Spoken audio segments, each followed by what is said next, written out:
আসসালামু আলাইকুম, আমি মিস্টার আরিফ খান। আমি বর্তমানে আছি সীতাকুণ্ড চন্দ্রনাথ পাহাড়ের নিচে। 5-6 মাস আগে যখন আইছিলাম তখন শীত ছিল, কষ্ট কম হয়েছে। এখন গরম, কান্দেও ব্যাগ, আল্লাহ জানে প্রত্যেক কেমন প্রেশার।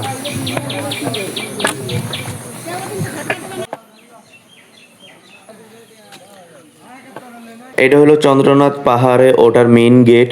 আমার হাতের ডান দিকে যে গেটটা দেখতেছেন গোল্ডেন কালার, এটা হলো একটা মন্দিরের গেট। আর হাতের বাম দিকের রোডটা হলো চন্দ্রনাথ পাহাড়ে ওঠার রাস্তা। আপনাদেরকে একটা ইনফরমেশন দেই, আপনারা যখনই চন্দ্রনাথ পাহাড়ের উপরে উঠবেন সব থেকে ভালো হবে নিচের এই দোকানগুলোর থেকে খাবারের পানিটা বা অন্য কোনো কিছু কিনে নেন। কেন, আপনি নিচে যে পানির বোতলটা পাবেন 20 টাকা দিয়ে, পাহাড়ের উপরে আপনার ওইটা 40 থেকে 50 টাকা দিয়ে কিনা লাগবে। কেন, পাহাড়ের উপরেও তারা উড়াইতেও কষ্ট হয় আর একটু দামটা বেশি নেয়। এদিকে খুব সুন্দর একটা আওয়াজ আইতাছে নেচারের ভিতর থেকে, প্রকৃতি জীবের আওয়াজ, অনেক সুন্দর।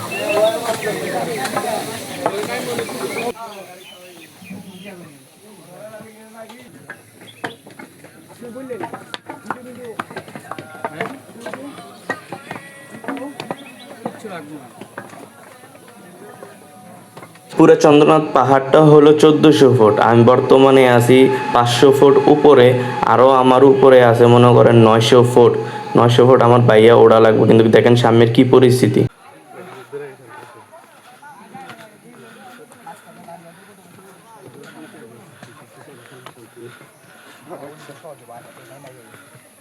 আমি এখন সকাল 7টার দিকে ওঠা শুরু করছি, কিন্তু এখনই আমার গরম লাগতেছে, তার জন্য আমি টি শার্ট চেঞ্জ করে ফেলছি। আপনারা যারাই চন্দ্রনাথ পাহাড়ে উঠবেন একটা চেষ্টা করবেন সকাল ভোর 5টার থেকে 7টার ভিতরে পাহাড়ে ওঠার জন্য। কেন, তখন সূর্যর তাপটা কম থাকে, সহজে উঠতে পারবেন। কিন্তু সূর্য যখন উঠে যাবে তখন আপনার উঠতে একবারে কষ্ট হইব, গরমে আপনার মাথা ঘুরাইব, অনেক সমস্যা হয়। কিন্তু 5টার থেকে 7টার ভিতরেই ওঠার চেষ্টা করবেন। আমার অনেক বেশি গরম লাগতেছে আর মাথা ঘুরাইতেছে, তার জন্য আমি এদিকে একটু বসে রেস্ট নিতেছি, লেবুর পানি খাবো। দেখেন ঘামে একবার অবস্থা খারাপ।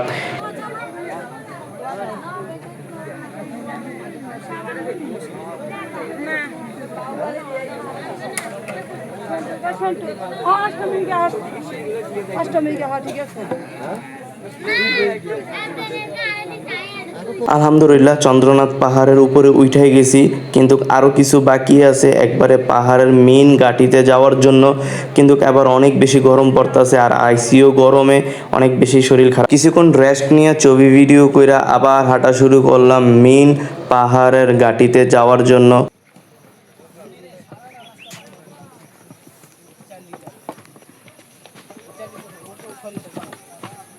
আমার পাহাড় অনেক বেশি ভালো লাগে। পাহাড়ের উপরে আসলে ঠান্ডা ফ্রেশ একটা বাতাস শরীরে লাগে, শরীরের ভিতরে যখন যায় একবারে মনটা ফ্রেশ হয়ে যায়। পাহাড়, নদী, সাগর আমার সব থেকে বেশি পছন্দের একটি জায়গা এগুলা। আর দেখেন পাহাড়ের উপর থেকে পাহাড়ের নিচটা কত সুন্দর লাগে।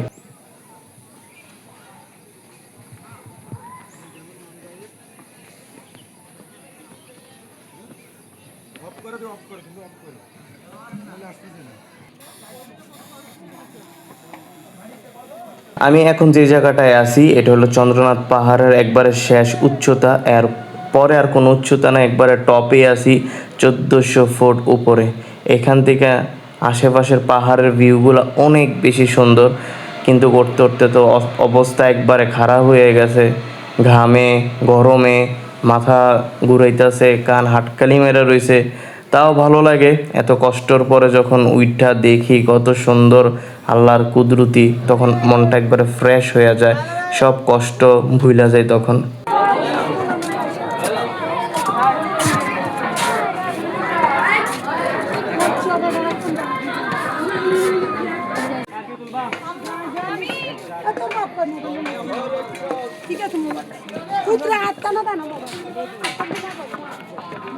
আমি একসে দুধ তুই একসে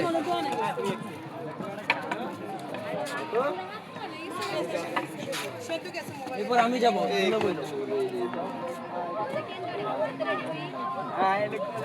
এখন আমি চন্দ্রনাথ মন্দিরের এখান থেকে নাইমা চলে যাইতেছি ঝর্ণার দিকে। তো ঝর্ণার দিকে আমি এর আগে কোনো দিন যাই নাই, প্রথম ফার্স্ট টাইম যাব।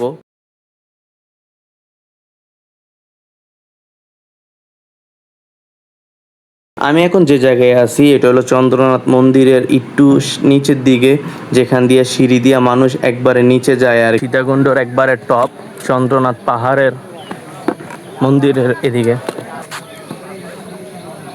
চন্দ্রনাথ পাহাড়ের পিছন দিয়ে হাঁটতাছি ঝর্ণার দিকে। আমি সীতাকুণ্ড ঝর্ণাতে কোনো সময়ই যাই নাই, তো এবার ফার্স্ট টাইম যাইতাছি। আর এই পিছনের ছেলেগুলো আমার সাথে উপর থেকেই একসাথে হয়েছে, তারাও নাকি সীতাকুণ্ডই আইছে প্রথম, আর ঝর্ণার ওদিকেও যাইতাছে প্রথম। তো আমিও প্রথম, তারাও প্রথম। আমরা একসাথে যাইতাছি, হাঁটতে হাঁটতে দেখি কতটুক দূরে প্রথম ঝর্ণা। এদিকে নাকি 2টা ঝর্ণা আছে। এই যে পিছনে ভিউটা দেখেন, ওই যে রাস্তাটা, এই পুরা রাস্তা হাইটা যাইতে হবো ঝর্ণার কাছে। এই যে হাতের ডান দিকে যে সিঁড়িগুলো দেখতেছেন নাম, আর এটা হলো প্রথম ঝর্ণা। প্রথম ঝর্ণাতে যাই নাই, প্রথম ঝর্ণাতে নাকি পানি কম পড়তেছে, তার জন্য আবার হাইটা চাইতেছি দ্বিতীয় ঝর্ণার দিকে। প্রথম ঝর্ণেই খুঁজা বার করতে প্রায় হাঁটা লাগছে 1.5 থেকে 2 ঘন্টা, আল্লাহ জানে। আবার দ্বিতীয় ঝর্ণা আবার কতটুক দূরে হাঁটতাছি, দেখি কি হয় সামনে। আর উপর থেকে সিঁড়ি দিয়ে এখন নামতাছি দ্বিতীয় ঝর্ণার দিকে। দেখি যাইয়া দ্বিতীয় ঝর্ণা যদি পানি থাকে তাহলে গোসল করব, আর না হলে আবার ব্যাক করে ফেলবো। দ্বিতীয় ঝর্ণার অর্ধেক সিঁড়ি আইসা দেখতেছি দিকে অনেক মানুষ বসে রয়েছে। তারা বলতেছে ভাই যাইয়েন না ঝর্ণার দিকে, ওদিকে পানি পড়ে কম, যদি আপনি পুরো শরীরে ভিজেতে চান আধা ঘন্টাও ভিজবো না।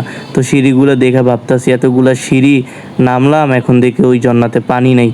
দেখেন কি একটা অবস্থা যাইতেছে। এদিকে সবাই অপেক্ষা করতেছে, আরও মনে করেন আধা ঘন্টা হাইটা যাইয়া কি করবো আর।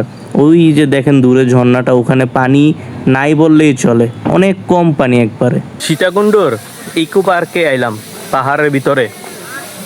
এদিকে 2টা ঝর্ণা আছে, 2টা ঝর্ণার একটা ঝর্ণা তো পানি নেই, মানে পানি একবারে নাই বললেই চলে। প্রথম ঝর্ণাটা পানি আছে কিন্তু একবারে কম, পুরা শরীর ভিজাইতে মনে করেন আধা ঘন্টা সময় লাগবে। একবারে খামাকা মনে করেন প্রায় 3 ঘন্টা হাঁটতাছি অনার্থক। ভাবছি পানি থাকবো ঝর্ণায় গোসল করবো, কিন্তু কোনো পানি নাই, কিচ্ছু নাই। এই যে পিছনে দেখেন মেন রোড, আরও মিনিমাম 40 মিনিট হাইটা এরপরে মেন রোড পাবো। আর পিছনে তো 3.5 ঘন্টা হাইটা আইসেই পড়ছি। হ্যাঁ, সীতাকুণ্ড এতবার আইছি, এবারের মতো এত বেশি কোনো দিন হাঁড়ি নাই। কেউ সীতাকুণ্ডর ঝর্ণাতে এই সিজনে আইসেন না, আরও 2-3 মাস পরে আইসেন, তাহলে বর্ষার সময় থাকবো, ঝর্ণার পানি অনেক বেশি থাকবো।